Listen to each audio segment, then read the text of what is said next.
দেশে কোনো ব্যাংক বন্ধ করার ইচ্ছে সরকারের নেই বলে জানিয়েছেন অর্থ উপদেষ্টা সালেউদ্দিন আহমেদ। সকালে সচিবালয়ে এক সংবাদ সম্মেলনে একথা বলেন তিনি।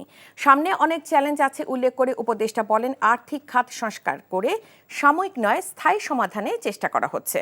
মূল্যস্ফীতি কমাতে ব্যবস্থা গ্রহণের পাশাপাশি খেলাপি ঋণ আদায়ে অর্থ ঋণ আদালতকে কার্যকর করার কথাবার্তা চলছে বলেও জানান সালেউদ্দিন আহমেদ। রিপোর্ট করছেন রকনউদ্দিন। খুঁড়িয়ে খুঁড়িয়ে চলছে দেশের বেশ কয়েকটি ব্যাংক, এমনকি এসব ব্যাংক থেকে জমা রাখা অর্থও তুলতে পারেননি অনেক গ্রাহক।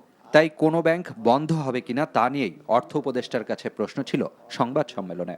সবগুলো চেষ্টা করছেন, কিছু কিছু ব্যাংক আছে একেবারে হয়তো খুঁড়িয়ে খুঁড়িয়ে চলবে, কিন্তু আমাদের থেকে আসলে কোনো ব্যাংক কিন্তু বন্ধ করে দেওয়া কোনো আর্থিক খাত এসব ব্যাংকের খাতে সবচেয়ে বড় সমস্যা হলো আমাদের প্রুডেন্সিয়াল নর্ম আর ম্যানেজমেন্ট নর্ম পরিপালন করে না।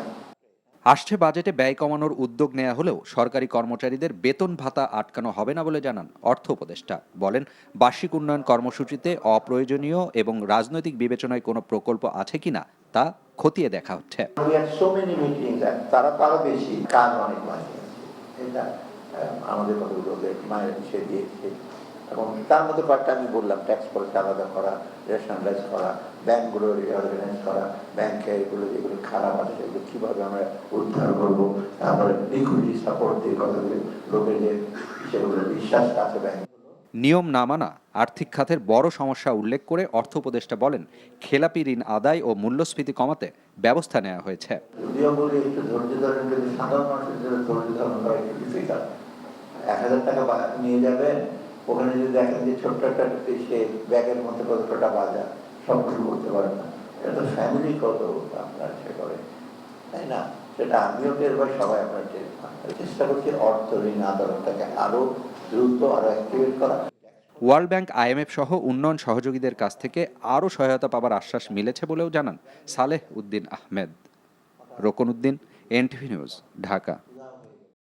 টাকা চুরির জন্য যদি আমার গলায় জুতার মালা পরাইতে হয়, তাহলে আমার শালীর সাথে প্রতারণা করার জন্য তোর ফাঁসি হবে। দুলা ভাই, আপনার তো ঘর জামাই বইলা একটা পরিচয় আছে, আমার তো তাও নাই।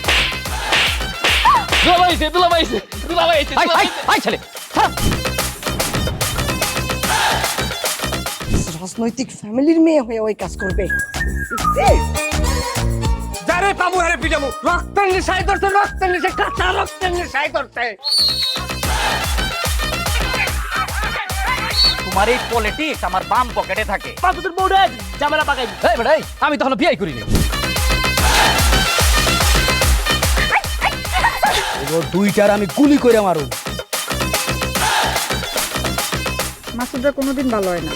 আপনার পোশাক আশাক দেখে কিন্তু আপনার তালুকদার বংশের লোক মনে হয় না আব্বা, আপনার মনে হয় যে আপনি ফকির বংশের লোক।